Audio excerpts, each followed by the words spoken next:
नमस्कार दोस्तों। आज हम शुरू कर रहे हैं हर एक वंश की पूरी कहानी।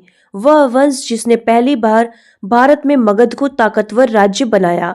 इतिहास में बड़े बड़े नाम आते हैं, मौर्य, गुप्त, अशोक, लेकिन सच्चाई ये है कि इन सब की नींव हर एक वंश ने रखी थी। फिर आज भी बोला जाता है, इतिहास में असली बदलाव शुरुआत में ही होता है। हर एक वंश मगध का पहला संगठित राजवंश माना जाता है। इसका शासन लगभग 544 ईस्वी पूर्व से 412 ईसा पूर्व तक माना जाता है। इसकी राजधानी थी राजगृह, जो आज का बिहार में है। हर्यक वंश से पहले मगध एक साधारण राज्य था, लेकिन इसी वंश ने मगध को राजनीति, युद्ध और कूटनीति में आगे बढ़ाया। मगध के पास तीन बड़ी ताकतें थीं। पहला था लोहे के हथियार। मगध क्षेत्र में लोहे की खदानें थीं। दूसरा था गंगा नदी, व्यापार और खेती दोनों के लिए मशहूर थी।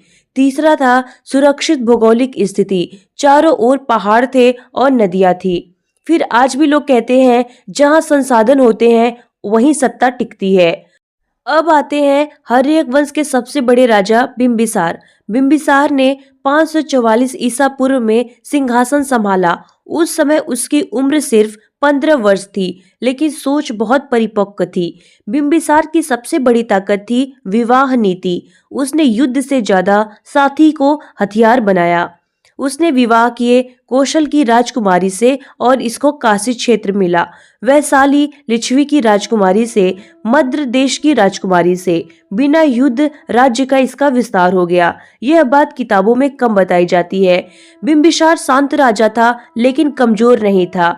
उसने अंगराज पर हमला किया, वहां के राजा ब्रह्मदत्त को हराया। अंग को मगध में उसने मिला लिया।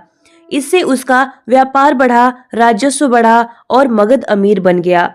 बिंबिसार का समय बौद्ध और जैन धर्म का उदय काल था। वह महावीर और गौतम बुद्ध दोनों का सम्मान करता था। राजगृह में बौद्ध संघ को दान देता था। फिर आज भी लोग कहते हैं, जिस राजा ने धर्म को सहारा दिया उसी के राज्य ने इतिहास बदला। इतिहास कहता है, बिंबिसार एक सफल राजा था, लेकिन एक असफल पिता था। उसका बेटा अजातशत्रु बाद में उसी के लिए सबसे बड़ा खतरा बना। यहीं से हर एक वंश की सबसे दर्दनाक कहानी शुरू हुई। अजातशत्रु बिंबिसार का पुत्र था। उसका असली नाम था कुडिक। कुडिक था उसका असली नाम। उसने लगभग 492 ईसा पूर्व में मगध की गद्दी संभाली, लेकिन यह गद्दी उसे सम्मान से नहीं मिली, बल्कि षड्यंत्र और खून से मिली। इतिहासकार बताते हैं कि अजातशत्रु को सत्ता की भूख थी। क्या हुआ, बिंबिसार बूढ़ा हो चुका था। अजातशत्रु को लगा पिता अब शासन के योग्य नहीं है। उसने बिंबिसार को कैद में डाल धीरे धीरे भोजन भी बंद करवा दिया। कहा जाता है, बिंबिसार की मृत्यु भूख और पीड़ा से हुई। यह बात इतिहास की सबसे दुखद घटनाओं में गिनी जाती है। फिर आज भी कहा जाता है, जिसने पिता को नहीं छोड़ा वह प्रजा को क्या छोड़ेगा। पिता की हत्या के बाद अजातशत्रु को गहरा पछतावा हुआ। उसे नींद नहीं आती थी, मन अशांत रहता था। इसी समय वह गौतम बुद्ध के संपर्क में आया। बुद्ध ने उसे अहिंसा और शांति का मार्ग दिखाया। कम लोग जानते हैं कि अजातशत्रु बुद्ध का बड़ा दानदाता भी बना। अजातशत्रु के शासन में मगध का पहला बड़ा युद्ध हुआ, जिसको कहते हैं कौशल राज्य का के साथ यह युद्ध हुआ था। इसका कारण था काशी क्षेत्र को लेकर विवाद, और जो बिंबिसार को दहेज में मिला था। कई साल चला युद्ध, अंत में मगध की जीत हुई। इससे मगध और शक्तिशाली बन गया, राजकोष और सेना मजबूत हो गई। अब आते हैं अजातशत्रु के सबसे बड़े और चालाक युद्ध के ऊपर। एक गढ़ राज्य जहां राजा नहीं, जनता की सभा शासन करती थी। अजातशत्रु को डर था, यह गढ़ राज्य मगध की शक्ति को चुनौती देगा। अजातशत्रु ने सीधे हमला नहीं किया, पहले वैशाली में फूट डलवाई। उसने अपने मंत्री वस्याकार को गुप्त रूप में भेजा। उसने नेताओं में झगड़ा करवाया। जब वैशाली कमजोर हुआ तभी हमला किया। यह भारत का सबसे पुराना राजनीतिक षड्यंत्र माना जाता है। इतिहास में कहा जाता है, अजातशत्रु ने नए युद्ध अस्त्र इस्तेमाल किए, जैसे पत्थर फेंकने वाली मशीन।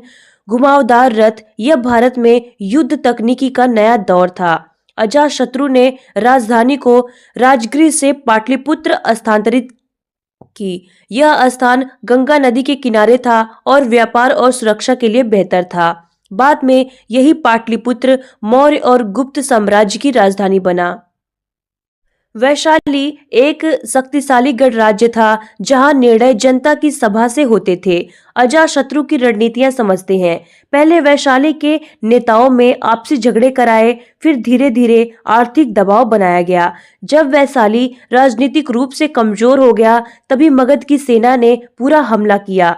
लगभग 460 ईसा पूर्व वैशाली पूरी तरह मगध में शामिल हो गई।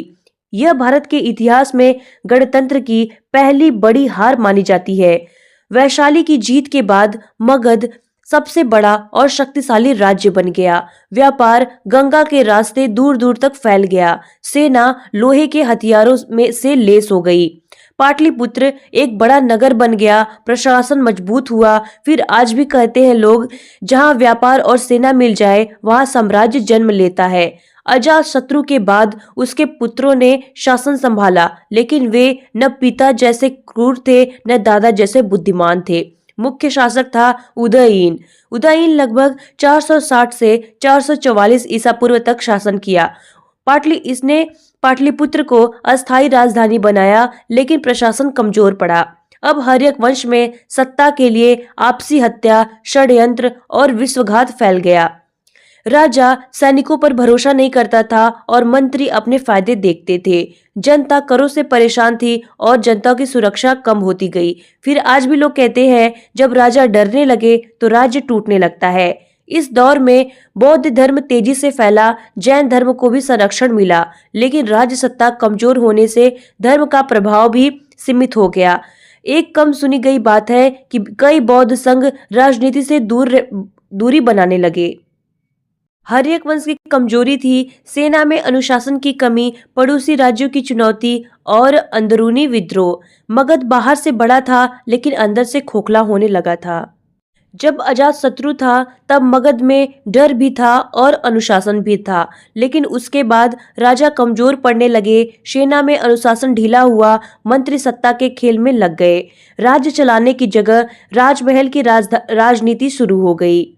इतिहास में कुछ नाम आते हैं, उदयीन, अनिरुद्ध, मूंड और नागदासक। सच यह है, इन राजाओं के बारे में बहुत कम जानकारी मिलती है, क्योंकि उन्होंने कोई बड़ा काम नहीं किया, न युद्ध जीते और न प्रशासन सुधारा। फिर आज भी बोला जाता है, जो इतिहास नहीं बदलता, इतिहास उसे भूल जाता है। कमजोर राजा होने का असर सीधा जनता पर पड़ा। कर बढ़ा दिए गए, सुरक्षा कम कर दी गई, व्यापारियों से ज्यादा वसूली की गई और किसानों की हालत खराब हो गई। गांव में लूट बढ़ी, लोग राज सत्ता को दोष देने लगे, जनता का भरोसा भी टूट गया। हर्यक वंश की सबसे बड़ी कमजोरी थी अपनों की हत्या करना। राजा को राजा से डर था, मंत्री को राजा से डर था, सेनापति अपनी अलग ताकत बनाने लगे थे। राजमहल षड्यंत्रों का अड्डा बन गया था। हर्यक वंश का अंतिम राजा माना जाता है नागदासक को, लगभग 412 ईसा पूर्व। वह कमजोर शासक था, जनता में उसकी कोई पकड़ नहीं थी, सेना भी उसके साथ नहीं थी। इतिहासकार मानते हैं उसी समय जनता का विद्रोह हुआ, नागदासक सत्ता से हटा दिया गया और यहीं हर्यक वंश का अंत हो गया। अब हम लोग हर्यक वंश की बड़ी देन समझ लेते हैं। हर्यक वंश से पहले मगध एक साधारण राज्य था। हर्यक वंश के बाद मगध भारत का सबसे शक्तिशाली राजनीतिक केंद्र बन गया था। हर्यक वंश ने क्या दिया? मजबूत प्रशासन दिए, अस्थायी राजधानी की सोच दी, युद्ध प्लस कूटनीति का संतुलन बनाया। मगध सत्ता का केंद्र, यह सोच हर्यक वंश ने दी थी। अजातशत्रु और उदयीन ने पाटलिपुत्र को रणनीतिक राजधानी बनाया। कम लोग जानते हैं पाटलिपुत्र की किलेबंदी हर्यक काल में शुरू हो गई थी। बाद में चंद्रगुप्त मौर्य, अशोक, गुप्त शासन, सभी ने इसी शहर से भारत पर शासन किया। फिर आज भी लोग कहते हैं, राजधानी बदलो, इतिहास बदल जाता है।